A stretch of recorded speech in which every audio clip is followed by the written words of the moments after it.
সাদাত ভাইয়ের আগমন, শুভেচ্ছার স্বাগতম, সাদাত ভাইয়ের আগমন, শুভেচ্ছার স্বাগতম, সাদাত ভাইয়ের আগমন।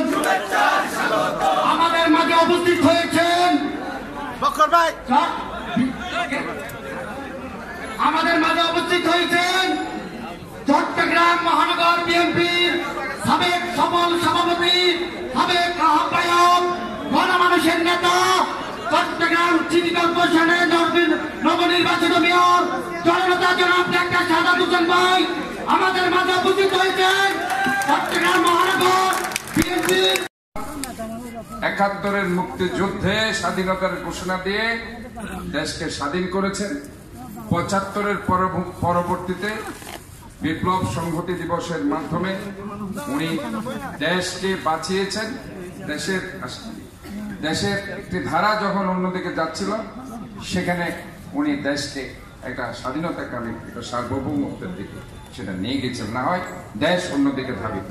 ঠিক একইভাবে উনার পথ ধরে আমরা দেখেছি আমাদের নেত্রী বেগম খালেদা জিয়া ৮০-র দশকে যখন আমাদের শহীদ প্রেসিডেন্ট জিয়াউর রহমান দেশি বিদেশি ষড়যন্ত্রের কারণে মৃত্যুবরণ করেন এখানে শহীদ হন এই সার্কিট হাউসে চট্টগ্রামে।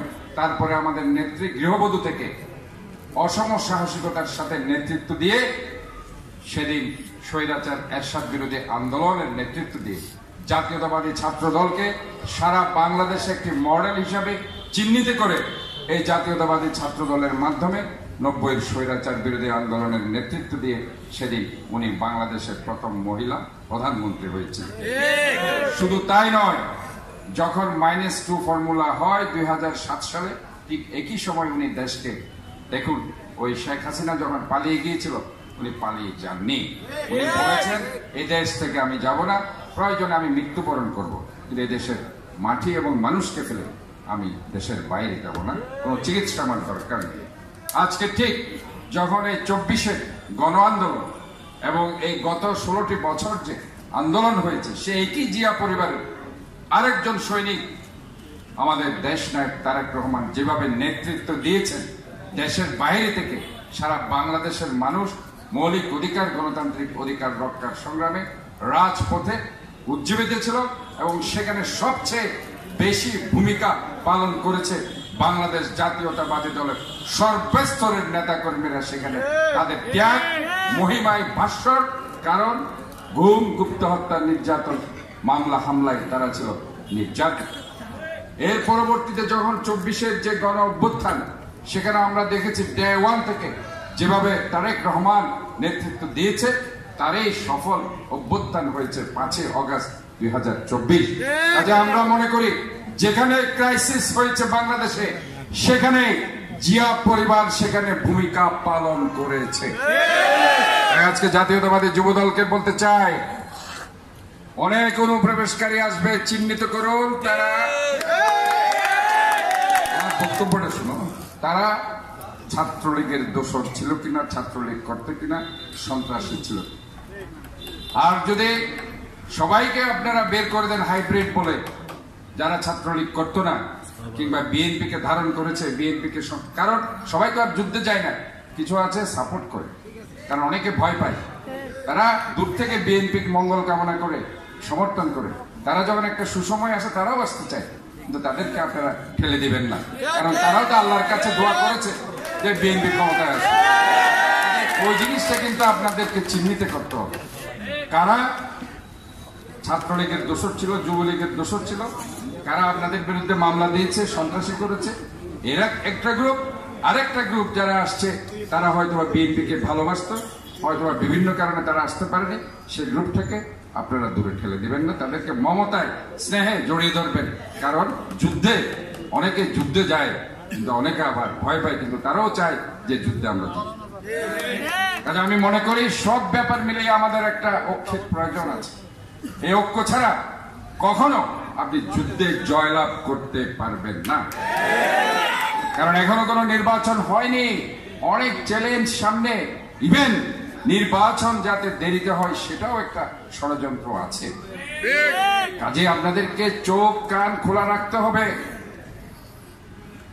আমাদের মূল টার্গেট হচ্ছে জনগণের অধিকার আদায়ের জন্য জনগণের সবাইকে নিয়ে দল এবং সমস্ত মতকে নিয়ে যে ভোটের অধিকারের জন্য আমরা গণতান্ত্রিক অধিকার, কথা বলার স্বাধীনতা, আইনের শাসন, মানবাধিকার, ভাতের অধিকার, শিক্ষার অধিকার, স্বাস্থ্যের অধিকার, বেঁচে থাকার অধিকারের জন্য এত বছর লড়াই করেছি, সেটার ফলাফল, ফ্রুটস আপনাদেরকে নিয়ে আসতে হবে একটি ঐক্যবদ্ধভাবে একটি গণতান্ত্রিক নির্বাচনের মাধ্যমে আবারও সেই বাংলাদেশ জাতীয়তাবাদী দলকে, যে দলের নেতৃত্ব দিচ্ছেন এখন দেশ নায়ক তারেক রহমান। কাজে আমি আপনাদেরকে বলতে চাই, আপনারা সবাই সজাগ থাকবেন, ঐক্যবদ্ধ থাকবেন। আগামীতে 16 তারিখ আপনারা জানেন আপনাদের যুবদলের কেন্দ্রীয় সভাপতি সাধারণ সম্পাদক চট্টগ্রামে আসছে। আপনারা ওই প্রোগ্রামে ঐক্যবদ্ধভাবে থাকবেন এবং বিপ্লব উদ্যান, যেখানে শহীদ প্রেসিডেন্ট জিয়াউর রহমান আয়ের ইবল বলে মুক্তিযুদ্ধ সূচনা করেছিল, এবং কালুরঘাট, বর্তমানে বদ্দারহাট, যেটা জিয়ার শিশু পার্ক ছিল, সেখানে গিয়ে ওই র্যালি শেষ হবে, যেখানে শহীদ প্রেসিডেন্ট জিয়াউর রহমান বলেছিল, I major Zia do hereby proclaim the independence of Bangladesh. আমি সবাইকে আজকে এখানে আসার জন্য ধন্যবাদ জানাচ্ছি। আপনারা আজকে যে উষ্ণ অভিনন্দন আমাকে জানিয়েছেন, ইনশাআল্লাহ অন্তঃস্থল থেকে আমি বলছি, আমি আপনাদের পাশে আছি, থাকবো। বিপদে আপদে যেভাবে ছিলাম, আনন্দ উৎসবে আপনাদের আমাদের আরেকটি প্রোগ্রাম বিএনপির উদ্যোগে আছে, জেলা প্রশাসক কার্যালয়, যারা পারেন সেখানে আসবেন। একটু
সভাপতি, আশির দশকের ছাত্র নেতা, অত্যন্ত প্রবীণ রাজনীতিবিদ, এই 17টি বছর রাজপথে যিনি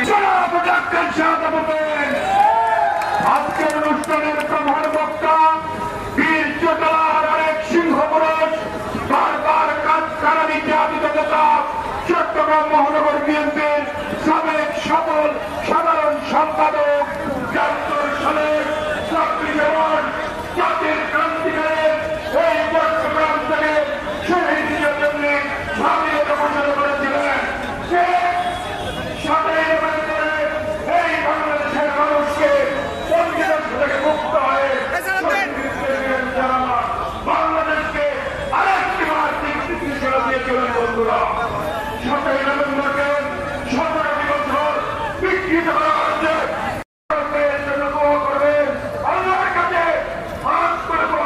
এই ৭০ লক্ষ মানুষের মুখে হাসি ফুটাতে পারে।